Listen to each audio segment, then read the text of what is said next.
So what is this? It's not done yet. This is our computer. So we mostly talk about. Hello. This is the memory, and then if we create the set of the, if we reserve the memory space and load the set of instruction to the memory, that is called the process. So we discuss about what is the process and what is the issue and how to handle that. So another issue is how many processes are running here. How many processes? Many processes nowadays, except the old or the embedded, the specialized operating system such as MS-DOS. MS-DOS is a single job operating system, so it has only the one job, like the copy. Then it has the memory, then only the copy command is running as a task job in this operating system. However, nowadays many processes are running concurrently. So, if we remind this is, there are 5 the basic state of the process. One is new, when you create the process. Then this is a ready. Ready state means so processes are ready to be executed by the CPU. Okay? So what does that mean? Execution, executed by CPU. This where we have done about context switch. During the context switch, by the way, how many instructions can the CPU run at certain time? Only one instruction, which means one thread of instruction will be run by the CPU. However, I'm running the Microsoft Word and the PowerPoint at the same time. What happened? We are going to use time slicing. We segment the time, and we cannot increase the CPU time. We cannot decrease the CPU time. CPU time is the time, just like our time, natural time. We cannot change it. However, we can be smart to use such a CPU time by segment. Divide the time, and this one will be used for example, the ready queue. We have the P1, P2, P3. 3 processes are running. One of the process will be selected. That means this process will move to the running state. Okay? Then if this one is done, then it will be terminated. However, most of the case, this will not be terminated at one time. Instead, it should run for example 10 CPU seconds. So during the 10 CPU seconds, this P2 and P3 are waiting. So it's not fair. So at certain time, we need to get back the P1 current running process to the ready queue. Then select the next one. There's a certain timeout. It's usually millisecond level. In the millisecond level, we change it.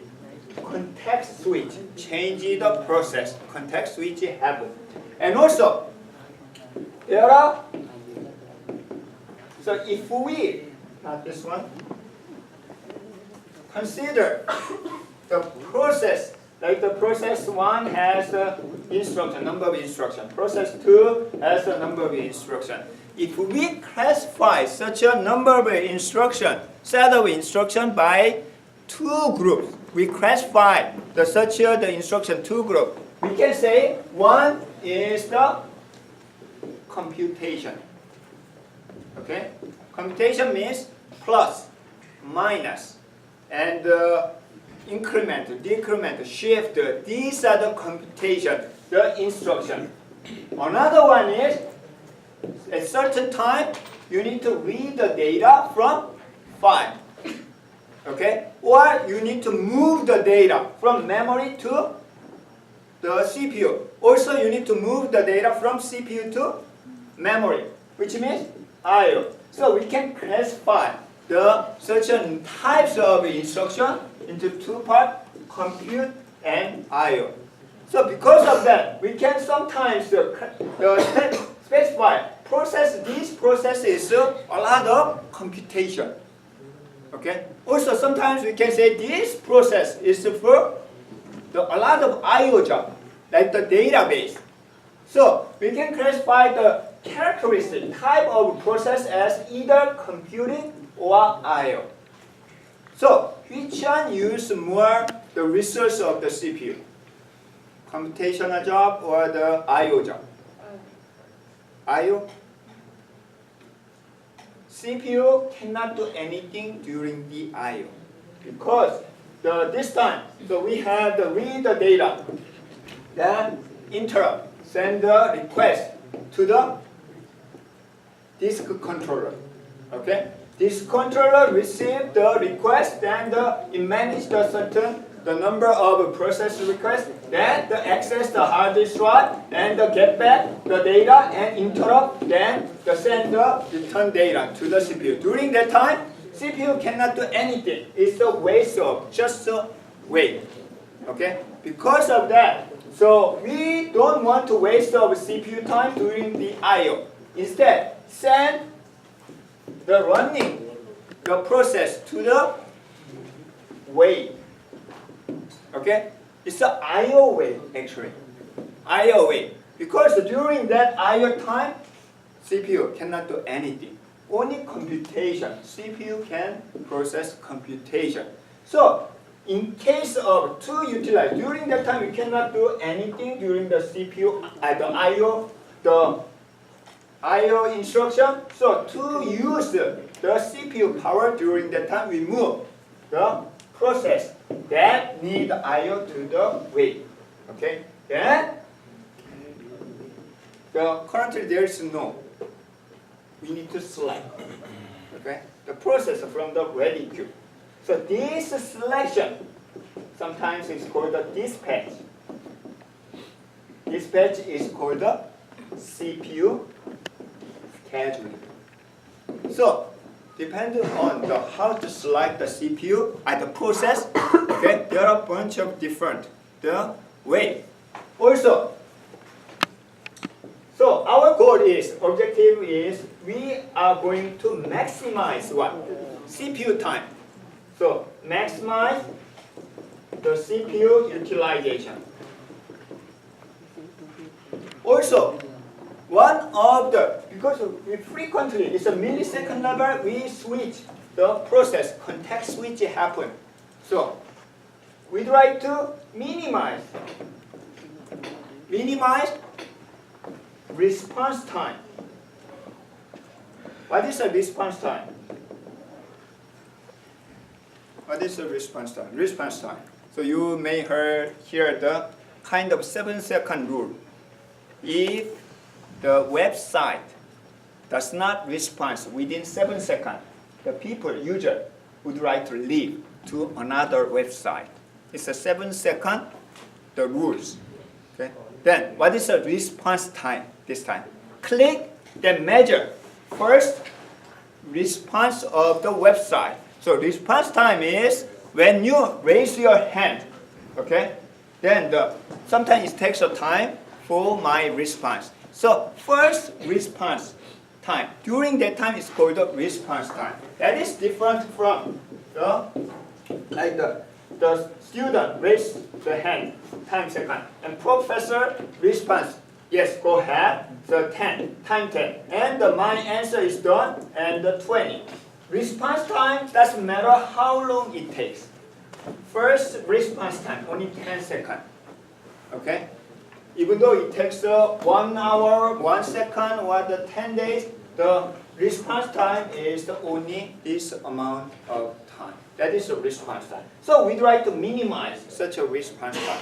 Also, turnaround time is the first request and end. Later it's done the 30 seconds. This is the turnaround time, total time it takes. And 20 is the 20. So minimize turnaround time.